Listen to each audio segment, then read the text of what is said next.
Professeur Serge Herbert, bonjour. Bonjour. Merci d'avoir accepté cet échange pour la Journée nationale IHAB. Même si beaucoup vous connaissent, je vais tout d'abord me permettre de vous présenter. Vous êtes médecin nutritionniste et épidémiologiste de renom, professeur émérite de nutrition à l'Université Sorbonne Paris-Nord. Militant pour la santé publique, vous avez dirigé pendant près de 20 ans l'équipe de recherche en épidémiologie nutritionnelle et piloté de nombreuses études sur les relations entre alimentation et santé. Vous avez également présidé pour le ministère de la Santé le Programme national nutrition santé, PNNS, de 2001 à 2018. Et chercheur, vous êtes donc chercheur mais également acteur de santé publique. Vous êtes le créateur du Nutri-Score, mis en place en France depuis 2017 de manière non obligatoire et adopté depuis dans plusieurs pays européens. Peut-être pouvez-vous nous expliquer d'abord brièvement en quoi consiste le Nutri-Score ? Alors, le Nutri-Score, c'est un système d'information nutritionnelle qui se présente sous forme d'un logo extrêmement simple, coloriel, qui va du vert au rouge, de A à E, et qui permet au consommateur, d'un simple coup d'œil, lorsqu'il le voit posé sur la face avant des emballages des aliments, de pouvoir juger de la qualité nutritionnelle globale des aliments et ainsi de pouvoir comparer les produits entre eux, et donc orienter ses choix vers des aliments de meilleure qualité nutritionnelle. Très bien. Et vous avez décrit dans votre livre intitulé « Mange et tais-toi » les actions des lobbies de l'industrie agroalimentaire et les nombreuses pressions que vous avez subies lors de la mise en place du Nutri-Score. Et donc nous vous remercions beaucoup de nous faire l'honneur de traiter du sujet des lobbies et de la santé publique, du Nutri-Score au code OMS, pour cette 5e journée nationale IHAB. Votre expertise et votre vision globale des sujets de la nutrition vont être très éclairantes. J'espère pouvoir contribuer à votre débat, et c'est un débat important. Très bien. Alors peut-être nous allons parler tout au long de notre échange des substituts du lait maternel. Est-ce que vous pouvez nous préciser ce que cela recouvre ? Alors, les substituts du lait maternel, ce sont des aliments spécifiquement destinés aux jeunes enfants, aux nourrissons et aux enfants en bas âge, et ça inclut des préparations pour nutrition premier âge, donc qui couvrent la période de 0 à 6 mois, les laits de suite deuxième âge, de 6 mois à 12 mois, et puis les laits de croissance qui vont de 1 à 3 ans, et un certain nombre de préparations également spécialisées. D'accord. Et quelles sont les principales entreprises qui fabriquent les substituts de lait maternel ? Alors, au niveau mondial, on identifie 6 grosses entreprises qui ont une part très importante du marché. Alors, celles qu'on connaît le mieux, c'est souvent Nestlé et Danone, qui ont d'autres domaines d'application dans le champ de l'agroalimentaire, mais qui sont des grands fabricants de lait infantile. Et puis, il y a d'autres groupes comme Abbott, Mead Johnson, etc., avec des très grandes puissances en termes économiques, des ramifications et des zones d'influence très importantes. Et il y a beaucoup d'autres petites sociétés également qui contribuent à la production des laits infantiles. Et en France, ce sont également Nestlé et Danone qui dominent le marché ? Oui, tout à fait. C'est à peu près la même chose, en sachant que Nestlé, c'est à peu près 34% du marché des laits infantiles en France. Danone, c'est 38,5%. Et puis, il y a d'autres marques qui produisent parfois d'autres produits que des laits infantiles, comme par exemple Lactalis, qui est le premier groupe mondial des produits laitiers et qui a une branche sur les laits. Il y a beaucoup d'autres petites marques également. Mais c'est Nestlé et Danone qui sont essentiellement les 2 plus grands fabricants. D'accord. Et pouvez-vous nous citer quelques marques de lait infantile de Nestlé et de Danone fréquemment utilisées ? Pour Danone, par exemple, il y a ce qu'on connaît bien souvent, c'est Gallia, Blédina ou Nutricia. Pour Nestlé, c'est des marques très connues comme Digos ou Nidal, par exemple. D'accord. Et donc, les substituts du lait maternel, en fait, font partie de l'industrie agroalimentaire ? Oui, tout à fait. Ce sont des produits qui sont réglementés par le domaine qui touche l'agroalimentaire et évidemment qui sont d'intérêt pour l'agroalimentaire en termes de marché. Et donc, on retrouve pour les laits infantiles ce que l'on connaît également pour les aliments d'une façon générale, c'est-à-dire une volonté des firmes agroalimentaires de développer leur marché, donc que ce soit en population générale ou que ce soit spécifiquement en visant les jeunes enfants. Et donc là, la cible particulière pour les fabricants, ce sont les parents qui vont faire le choix de l'alimentation de leur bébé. Oui, tout à fait. L'agroalimentaire, d'une façon générale, vise toute la population. Lorsque l'on parle des laits infantiles, ça touche une population spécifique, les enfants, et donc c'est les parents qui sont la cible, les parents, les aidants, la famille aussi, d'une façon générale, et puis tous ceux qui peuvent intervenir dans le choix de ces consommateurs parents pour leurs enfants. Et le poids actuel des fabricants de substituts du lait maternel est important. On sait que c'est un marché en plein essor. Oui, c'est extrêmement impressionnant quand on regarde les chiffres qui ont été récemment publiés sur le marché des produits de l'enfance, des produits alimentaires de l'enfance, des aliments destinés à l'enfance. C'est considérable. Au niveau mondial, on estime que c'est à peu près 55 milliards de dollars. Donc c'est un marché extrêmement important et surtout, comme vous le dites, en grande croissance, puisque on a des chiffres un peu plus ancien. Si on regarde en 1978, par exemple, le marché était aux environs d'1,5 milliard.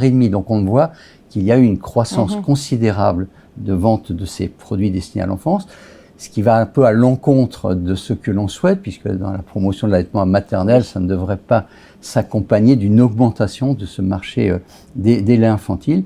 Et ce qui est extrêmement aussi troublant, c'est que à côté de ces chiffres montrant l'importance de ce marché, c'est quelque chose qui fait l'objet de budgets considérables de promotion, puisque à côté de ces 55 milliards de dollars, il faut aussi rappeler que la publicité couvre à peu près un budget de 3,5 milliards au niveau mondial pour ces laits infantiles. Oui. On a dit dans l'introduction que vous avez été confronté justement au lobby de l'industrie agroalimentaire. Est-ce que vous pouvez nous redéfinir ce qu'on entend par lobby ? Alors, les lobbies, c'est en fait des groupements ou associations ou organisations qui ont comme finalité de mettre en place des stratégies d'influence ou de pression sur les milieux influents, la politique, donc les parlementaires, les ministres, voire les présidents dans un certain nombre de cas, les médias, les professionnels, et avec comme finalité de défendre des intérêts financiers.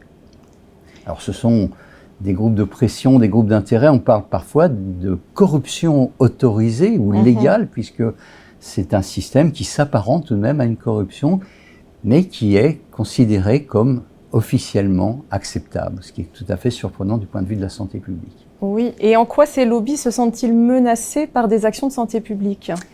Oui, d'une façon générale, dès qu'on met en place des mesures de santé publique ou développer des messages qui vont à l'encontre ou qui sont perçus comme allant à l'encontre d'intérêts financiers qui peuvent toucher la vente de produits, eh bien les lobbies vont se mettre en marche pour essayer de préserver leur marché, éviter qu'il se dégrade ou au contraire pousser à ce qu'il se développe. Les lobbies peuvent mettre en œuvre des moyens considérables pour essayer de bloquer toute velléité de développer des mesures de santé publique. Et est-ce que vous pouvez nous décrire certaines des stratégies utilisées tant par les industriels de l'agroalimentaire en général que par les fabricants de substituts du lait maternel ?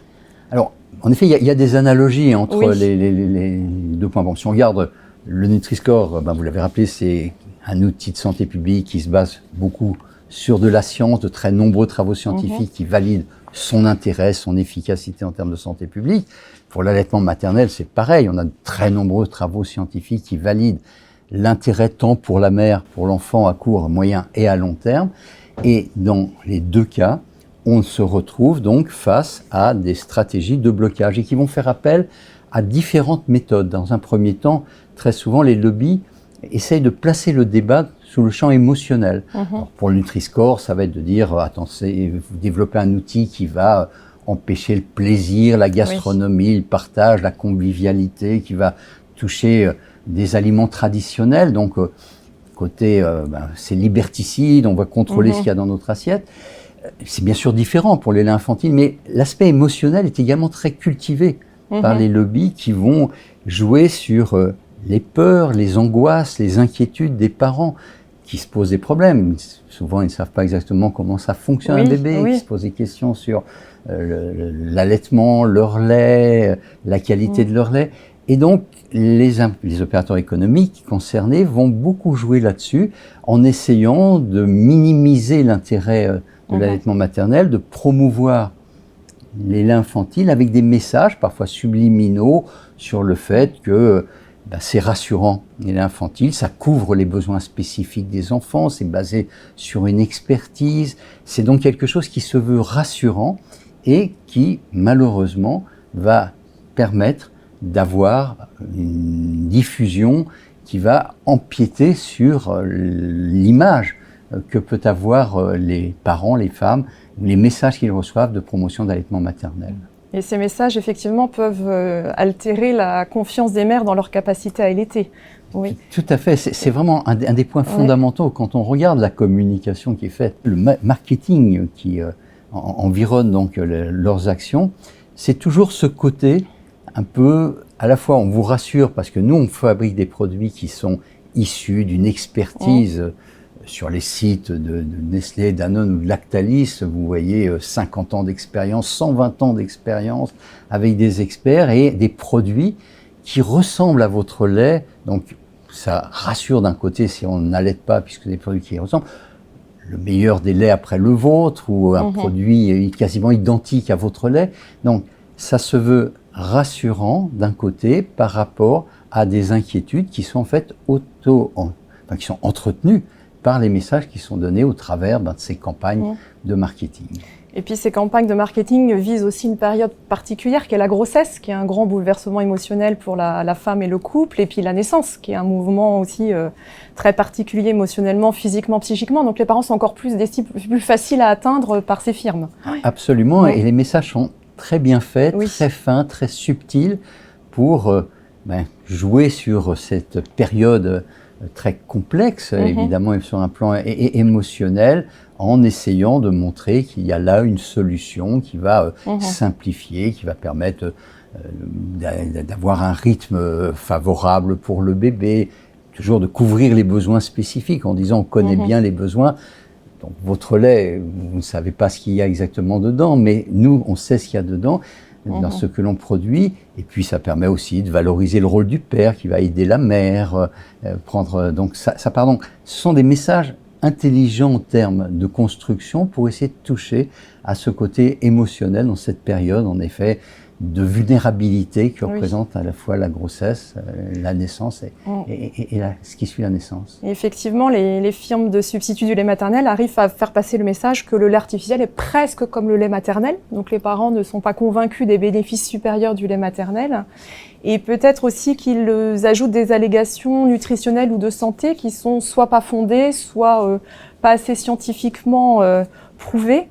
Oui, ça c'est la deuxième stratégie ensuite du lobbying dans le domaine des laits maternels, mais qui rejoint, comme on le disait, le reste des actions de lobbying dans d'autres domaines, c'est que les fabricants vont mettre en avant un certain nombre de qualités de leurs produits en s'appuyant sur des travaux scientifiques ou considérés comme scientifiques, de manière à la fois de convaincre les parents, ensuite ils s'en serviront également pour convaincre les professions relais, dont les professionnels de santé.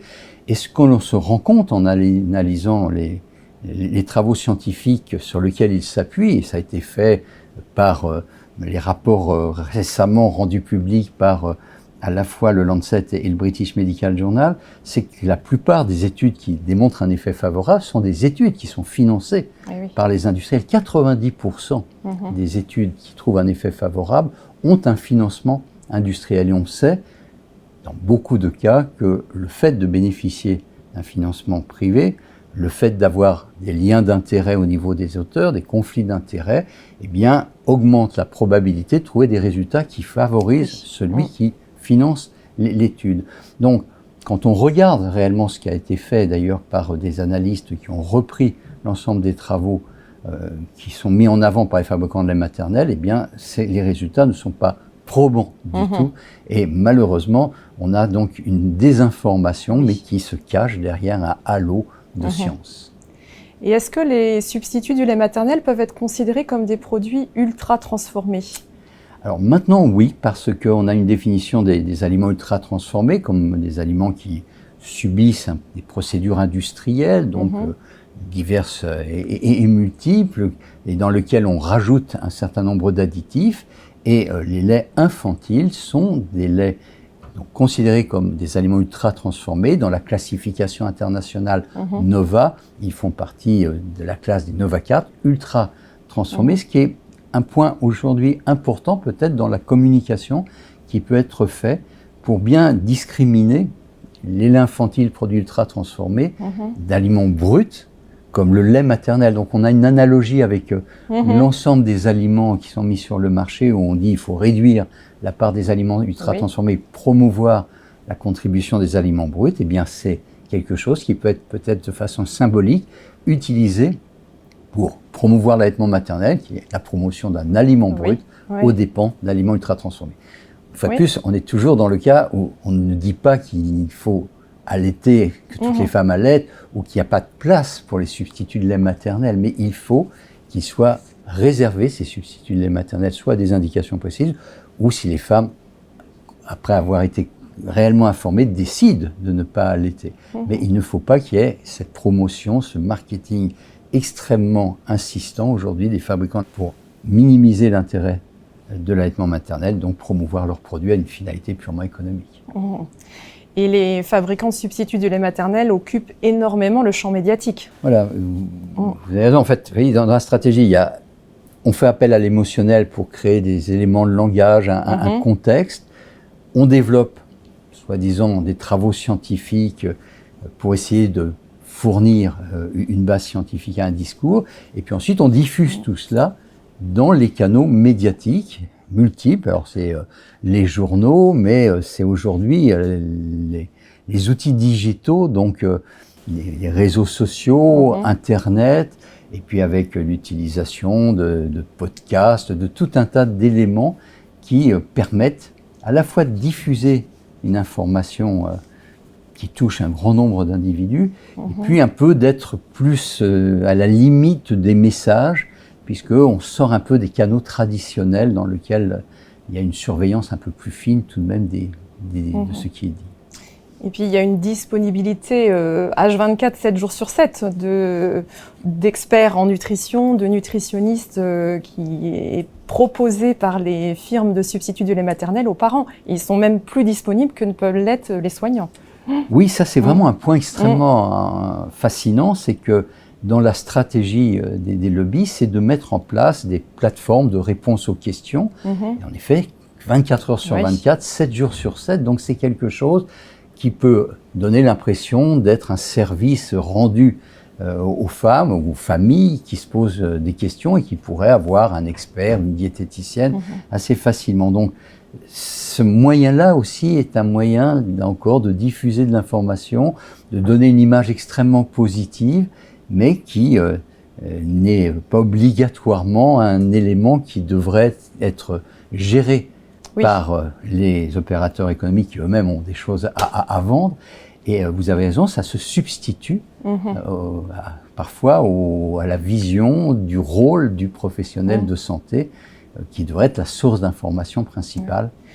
Et puis, on peut noter que les firmes de substituts de lait maternel proposent des réponses, alors bien sûr sur l'alimentation artificielle et l'infantile, mais sur l'allaitement, avec des messages qui peuvent être un petit peu sournois pour ne pas finalement inciter les mères à poursuivre l'allaitement ou à dépasser certaines difficultés. Et puis récemment, même ils vont au-delà de l'alimentation du bébé. Et ces industriels s'intéressent aussi au 4e trimestre de grossesse, notamment à la dépression du postpartum. Ça rejoint l'émotionnel dont vous parliez tout à l'heure. Et donc c'est vrai qu'ils se substituent sur tous les champs et les parents le ressentent sûrement comme un message empathique de personnes soutenantes là quand elles en ont besoin. Oui, là encore, c'est un point important. C'est vrai que le lobbying a changé au travers du temps. Autrefois, il était assez grossier, direct. Maintenant, c'est beaucoup plus subtil. Donc, c'est en effet se donner une image extrêmement positive, de soutien. C'est jouer, on l'a dit et redit, sur les émotions. Et en effet, pas seulement autour du lait lui-même. Et on voit des programmes. Gallia a développé au début de l'année 2023 un programme télévisé, une publicité qui touchait les problématiques de la dépression du postpartum en donnant l'impression que, là encore, il y avait un message autour du fait, alors, qui est implicite, mais que les substituts de lait maternel, au travers de la marque qui est affichée, c'est un moyen de lutter contre l'épuisement des mères, soit pour être lié à l'allaitement maternel, la capacité de fournir un rythme clair pour le bébé, pour la mère, pour le père qui vient aider. Donc dans le cadre de cette sensibilité à la dépression du postpartum, c'est un argument qui peut toucher, qui peut donner l'impression, et c'est vrai que c'est fait avec beaucoup d'empathie, et donc donner une sensation qu'on s'occupe de vous, on est là pour vous aider, vous êtes dans un environnement favorable, on fabrique des produits qui sont bien conçus, et en plus, ça dépasse le cadre simplement de l'alimentation de votre enfant, c'est également le bien-être de vous, de votre enfant et de votre famille, de votre couple. Le message va être extrêmement implicite, mais touché, parfois subliminal, et va être d'une grande efficacité, même s'il est moins direct que les messages qu'il pouvait y avoir il y a 20 ans, ou des actions qui étaient de lobbying qui étaient encore plus voyantes que ce que nous vivons aujourd'hui. Et donc toutes ces stratégies aboutissent effectivement à un détricotage progressif et sournois de toute l'activité de terrain des professionnels de périnatalité. Est-ce qu'ils en ont conscience, ces professionnels de santé, de cette influence des lobbies? Vous savez, d'une façon générale, la plupart des gens qui sont victimes des lobbies, parce qu'en fait, très souvent, les professionnels de santé, en effet, ne sont pas conscients. Et c'est vraiment fait avec une telle finesse que le professionnel ne se sent pas lui-même comme étant impliqué. Souvent, d'ailleurs, on voit plus facilement l'impact du lobbying sur d'autres collègues ou dans d'autres circonstances. Mais très souvent, les professionnels de santé de bonne foi ne sont pas du tout conscients qu'ils participent de façon directe ou indirecte à ces actions de lobbying. Et cette influence peut aller jusqu'à modifier le discours des professionnels auprès des familles ou modifier leurs pratiques professionnelles. Oui, alors pas de façon consciente. Je pense que la plupart des professionnels sont bien sûr très sensibles à l'allaitement maternel et n'ont pas envie d'être manipulés par des lobbies, mais l'instrumentalisation parfois qui est faite est telle qu'ils n'ont absolument pas conscience qu'ils véhiculent un certain nombre d'informations ou qu'ils véhiculent l'image positive d'alternatives donc à l'allaitement maternel. Est-ce que vous pouvez nous donner des exemples concrets de cette influence qui ont lieu actuellement dans les maternités françaises, mais aussi dans les centres de PMI, ou laboratoires d'analyse médicale, en pharmacie, en libéral, enfin, partout où des parents et futurs parents transitent durant leur parcours? Il y a différentes actions. Il y a des actions très directes, par exemple de financement. Alors, pas direct des professionnels eux-mêmes, mais d'associations de professionnels dans les maternités. Donc ça peut être des financements qui donnent plutôt une impression très positive, a priori pour celui, enfin pour l'organisation qui reçoit ce financement. Ça peut être pour des coussins d'allaitement maternel, ça peut être pour financer des formations sur l'allaitement maternel, mais ce sont des financements qui viennent d'industriels fabricants de lait infantile, ce qui finit par créer un phénomène de connivence. Donc, ça donne une sensibilité, une vision assez positive des professionnels par rapport à ces sociétés. Donc, il y a ces financements de matériel sous des formes diverses. Ça peut être aussi des financements au travers de cadeaux, qui ne sont pas des cadeaux directs aux professionnels qu'ils mettent dans sa poche, mais d'outils, par exemple, qui peuvent aider dans leur pratique, un mètre-ruban pour mesurer la hauteur utérine, un œil de bœuf pour tester les capacités optiques, visuelles des enfants. Donc, tous ces outils, et d'autres qui sont des calendriers avec le nom de la marque, des post-it pour prendre les rendez-vous avec le nom de la marque qui est affiché, ou des affiches très jolies à mettre dans les couloirs des maternités. Tout ceci, c'est des cadeaux qui ne sont pas perçus comme touchant directement ceux qui les reçoivent, mais qui indirectement font la part belle à l'image positive de la marque, à faire connaître la marque, son implication, son côté justement d'aide, de soutien. Donc là encore, ce sont des éléments qui jouent pour fausser un petit peu le jugement des professionnels, avec ce côté toujours de développement d'une certaine sympathie par rapport aux marques qui fabriquent ces produits, qui font ces cadeaux utiles, qui souvent facilitent le travail, avec donc cet aspect de connivence non perçus directement par le professionnel. Et c'est souvent d'ailleurs ce qui est dit, les professionnels disent oui mais ce financement-là par exemple va nous permettre de nous améliorer sur l'allaitement au niveau des formations, donc on l'accepte. On peut faire aussi un parallèle avec les distributeurs de produits industriels pas bons pour la santé des étudiants ou des élèves mais qui sont mis dans des établissements scolaires. Bien sûr, hein, c'est une question difficile et en effet, lorsqu'on a en France interdit par la loi les distributeurs automatiques de produits de snacking à l'intérieur des enceintes scolaires, qui étaient évidemment largement diffusés pour offrir des produits qui n'étaient pas des modèles sur le plan nutritionnel, eh bien les enseignants nous ont dit, mais attendez, en enlevant ces distributeurs, vous nous enlevez des financements qui nous permettaient soit de payer des tapis de sol dans la salle de gymnastique ou organiser des sorties scolaires. Donc c'est vrai que c'est compliqué. On le sait aussi, lorsque Ferrero organise des chasses à l'œuf au moment des fêtes de Pâques avec le Secours populaire, le Secours populaire nous dit si on ne travaille pas avec eux, on ne peut pas le faire. Donc c'est vrai que c'est complexe. N'empêche qu'il faut que les professionnels soient conscients que ces actions, même si ça les aide, même si ça leur permet de faire des choses, elles ne sont pas anodines, elles ne sont pas banales, elles ne sont pas liées au hasard. A priori, si c'était du vrai mécénat, les noms ne devraient pas apparaître. Oui, mais là, ce sponsoring qui souvent permet aussi d'afficher les marques elles-mêmes ont comme finalité tout de même un intérêt de marketing. Alors, on peut comprendre les professionnels de santé qui se disent mais ça nous aide et sinon on n'aurait pas le matériel ou autre. Ce qui est au moins important, c'est qu'ils soient conscients de ce qu'il y a derrière.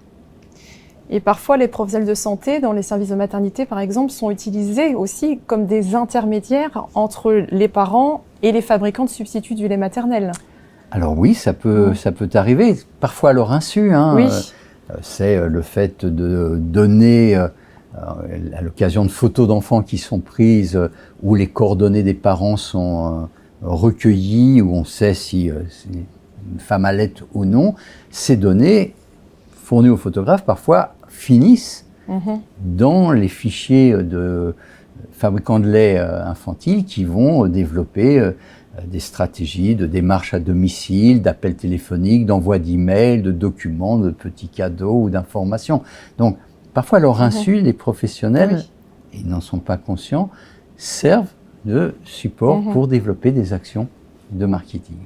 Et parfois aussi, ils délivrent pour d'autres entreprises des cadeaux directement aux parents. Donc, on est toujours content de recevoir un cadeau, justement, mais dans ces cadeaux-là, par exemple la boîte rose, il y a en fait tout un certain nombre de messages qui vont à l'encontre des messages de santé publique qu'eux-mêmes délivrent aux parents. Oui, la boîte rose qui est en effet perçue comme un cadeau, donc qui est très bien vu par à la fois ceux qui les reçoivent et puis ceux qui servent d'intermédiaires pour les donner. Parfois, les professionnels ne sont pas conscients que derrière, il y a des grands groupes comme Nestlé, Danone, que le contenu qui évolue en plus au cours du temps et pour lequel parfois le professionnel n'est pas conscient de ces modifications, peut fournir des informations ou des éléments qui vont à l'encontre des messages de santé publique, notamment de promotion de l'allaitement maternel. Et est-ce qu'il y a des liens importants aussi entre les firmes de substituts du lait maternel et les associations professionnelles ? Oui, là encore, c'est un vrai problème dans les actions des firmes agroalimentaires, et c'est vraiment du lobbying. Il y a des liens avec différentes structures. Alors ce sont des associations, des sociétés savantes, de pédiatres, qui là aussi sont de bonne foi et qui souvent pensent que ces financements qui peuvent être reçus, ce lien qui est créé, peut être utile pour développer des actions. Mais il n'empêche que ça cautionne un peu tout de même ces entreprises qui vont également organiser parfois, alors avec des associations professionnelles, des sociétés savantes ou des syndicats professionnels, des colloques ou à l'intérieur de colloques officiels, des sessions qui vont parrainer et dans lesquelles parfois les messages qui sont donnés ne sont pas ceux qui sont les plus utiles en termes de santé publique. Donc il y a parfois ces interfaces qui se créent avec le monde scientifique. C'est également la création de prix, de bourses qui sont attribués aux sages-femmes, aux jeunes pédiatres, aux médecins, et qui vont, là encore, sous une forme indirecte, contribuer à valoriser les marques. Donc, c'est vrai que c'est des questions toujours très complexes, puisque on peut nous répondre, mais sinon il n'y aurait pas cette capacité de développer certaines thèses ou autres. Mais il faut être conscient que ça fait partie des stratégies de lobbying, c'est bien identifié, c'est vrai d'une façon générale dans l'ensemble de l'agroalimentaire, avec beaucoup de conseils scientifiques qui attribuent des bourses de telle ou telle entreprise, et la finalité est toujours la même, c'est de donner une image plutôt positive, notamment aux professionnels de santé, aux scientifiques, aux chercheurs, avec l'idée que ceci permettra là encore d'être mieux entendus lorsqu'ils valorisent leurs produits, quels qu'ils soient. Mais cette influence et cette action sur les études scientifiques peut aller aussi jusqu'à modifier des conclusions ou des pratiques. Alors oui, malheureusement, ça se voit dans beaucoup de domaines. Alors, dans le domaine des laits infantiles, on a vécu récemment cette étude scientifique très discutable sur les problèmes d'allergie qui a conduit, par exemple, la Société française d'allergologie à recommander l'introduction très précoce de petites doses de la naissance jusqu'à la diversification de lait infantile, alors des petites doses, 10 millilitres par jour, et donc une reprise par une structure officielle, une société savante, d'un travail qui est en plus méthodologiquement extrêmement discutable et qui a été discuté notamment par beaucoup de pédiatres, et notamment en France, et c'est une bonne chose. Et on se rend compte en plus que la société d'allergologie qui a répercuté, qui a développé cette information en se basant sur ce travail pseudo-scientifique, a aussi des liens avec une entreprise qui fait partie du groupe Nestlé. Donc ça soulève un certain nombre de questions. Et même si on dénonce ces choses, le mal est un petit peu fait à partir du moment que cette société savante en l'occurrence, s'est engagée sur ce terrain, puisque ça donne l'impression que on peut rompre l'allaitement maternel exclusif très tôt, au départ pour des enfants atopiques, mais évidemment il y a une extrapolation qui est faite et des reprises dans les médias où on a l'impression que c'est pour l'ensemble des enfants, pour entre autres prévenir les problèmes d'allergie. Donc ça c'est extrêmement grave et ça doit être dénoncé, ce qui a été heureusement fait en France. L'influence des lobbies a lieu, on l'a vu, à différentes strates et également probablement au niveau des ministères. Oui, le lobbying, ça s'effectue à différents niveaux. Ça vise la population générale, en l'occurrence les familles, ça vise les professionnels de santé, dans certains cas les professions relais de l'éducation, du social, les scientifiques, les chercheurs, et puis les politiques. Alors les politiques, ça peut être les parlementaires au moment de discussion de lois qui peuvent toucher à des intérêts économiques, ou les ministres qui ont parfois une plus grande proximité avec les fabricants. Et c'est vrai que dans le champ agroalimentaire, le ministère de l'Agriculture, qui est quand même proche des producteurs, des transformateurs, des distributeurs, le ministère de l'Économie et des Finances, qui est également plus proche, vont jouer un rôle particulier, alors que le ministère de la Santé, qui est quand même souvent sensible aux arguments de santé publique, va avoir beaucoup de mal parce qu'il pèse beaucoup moins dans l'échelle gouvernementale que ces ministères. Donc dans les arbitrages interministériels, eh bien, c'est rarement le ministère de la Santé qui l'emportera par rapport à d'autres ministères plus puissants. Et on voit que les firmes agroalimentaires n'hésitent pas aussi au moment qu'ils considèrent utile de toucher les parlementaires, soit pour proposer des choses qui les arrangent, soit pour bloquer des choses qui les dérangent, allant parfois, on l'a vu pour le Nutri-Score entre autres, avec des amendements clés en main, déjà formulés, où le parlementaire a juste à mettre son nom et la date et venir ensuite annoncer en séance en lisant le texte qui lui a été fourni par les lobbies.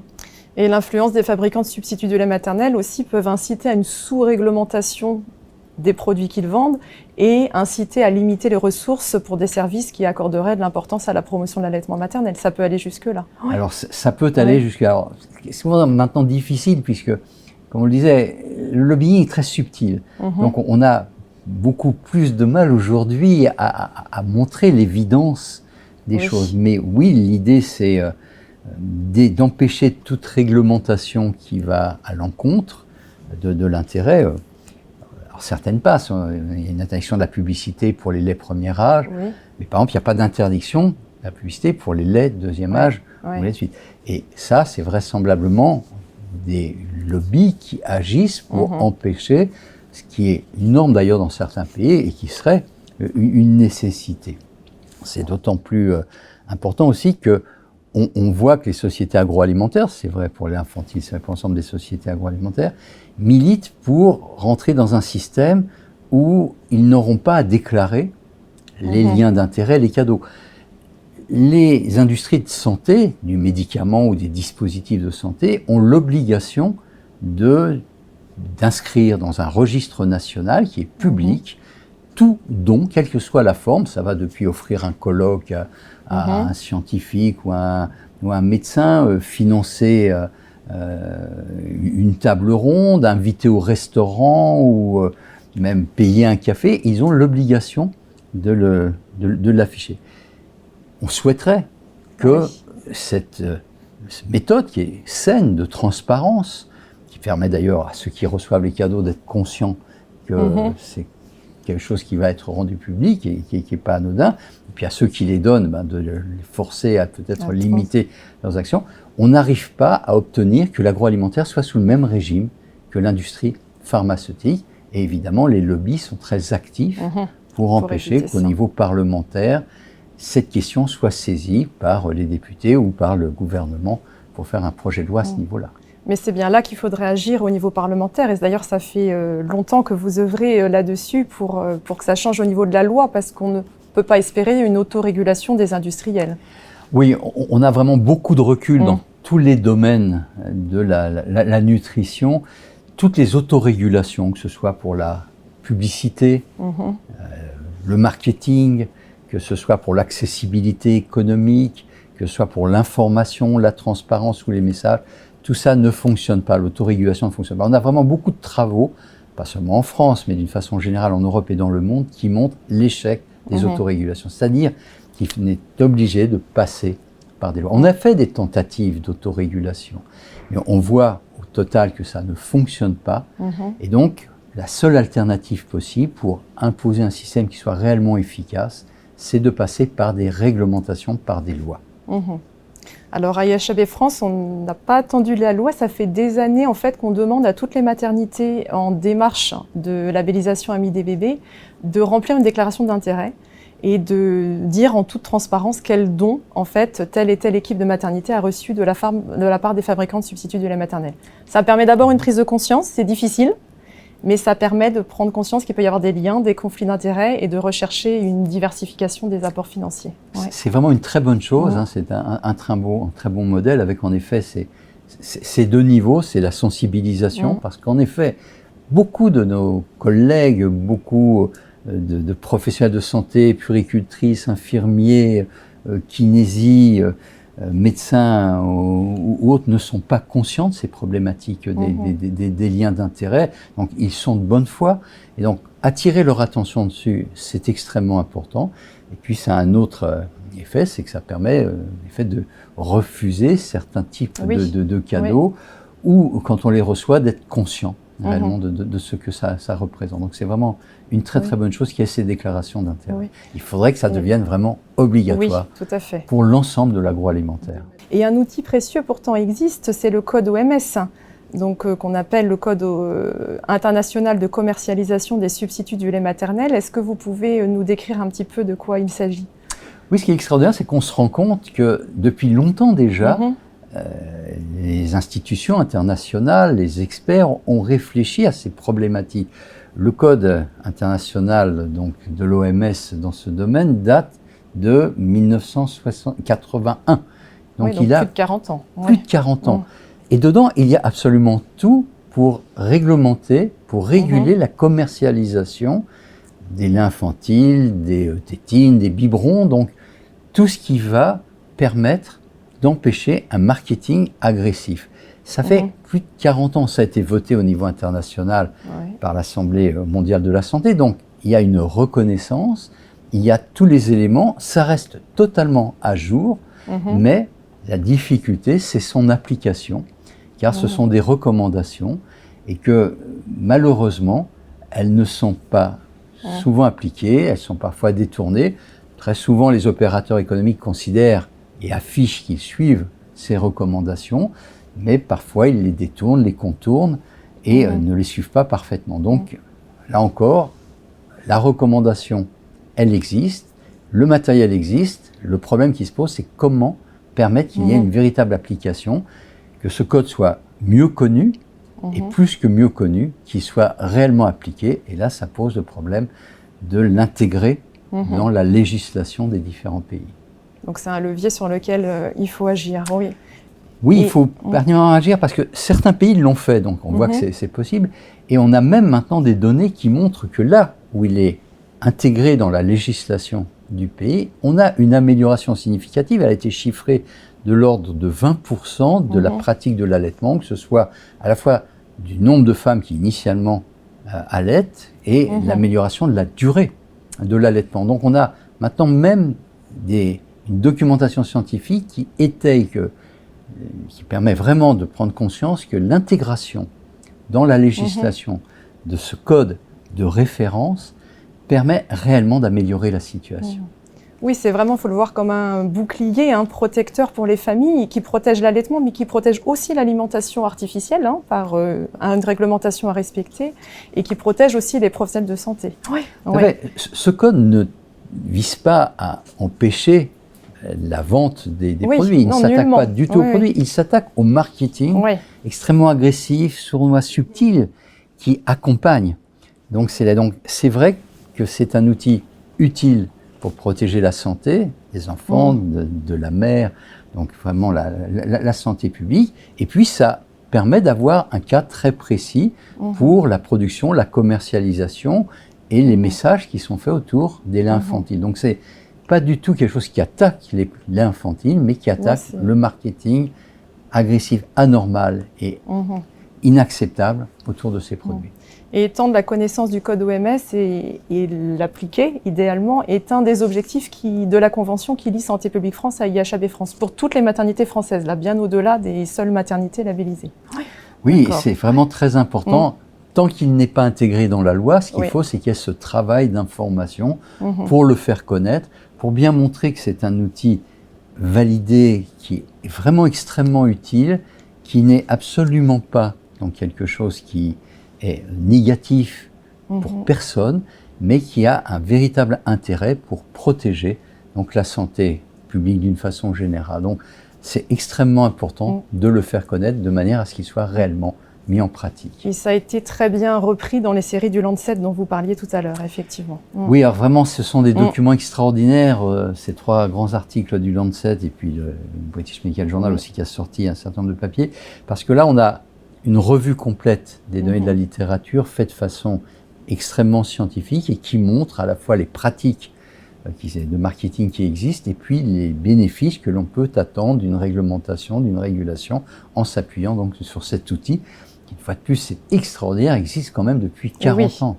C'est rare dans nos domaines que 40 ans après, un outil soit toujours de grande actualité. Ce qui n'est pas rare, malheureusement, c'est que ces outils pourtant utiles ne soient pas appliqués. Mais celui-ci, il est vraiment ancien et il reste d'une parfaite actualité. Merci beaucoup, professeur Herberg, de votre expertise de scientifique et de nutritionniste et d'épidémiologiste sur ces problématiques de lobby de l'industrie agroalimentaire. Et c'est bien grâce à votre travail depuis de nombreuses années que ce thème est maintenant d'actualité. Donc je vous laisse transmettre une conclusion que vous souhaiteriez adresser aux parents et au-delà. Alors je pense que ce qui est vraiment maintenant fondamental, c'est que soient mis dans le débat public ces problématiques de manière à ce que, à la fois les parents, les professionnels de santé, les médias, les scientifiques et les chercheurs soient conscients à la fois des bénéfices des mesures de santé publique comme la promotion de l'allaitement maternel, des dangers des lobbies et de leur influence, de manière à réellement pouvoir faire avancer les choses. Donc ce que vous faites à l'IHAB est extrêmement important et je vous remercie de m'avoir invité et je pense et j'espère que ceci et tout ce que vous allez faire dans vos travaux contribuera donc à rendre plus facile, à mettre dans le débat public citoyen ces grandes problématiques. Je vous remercie.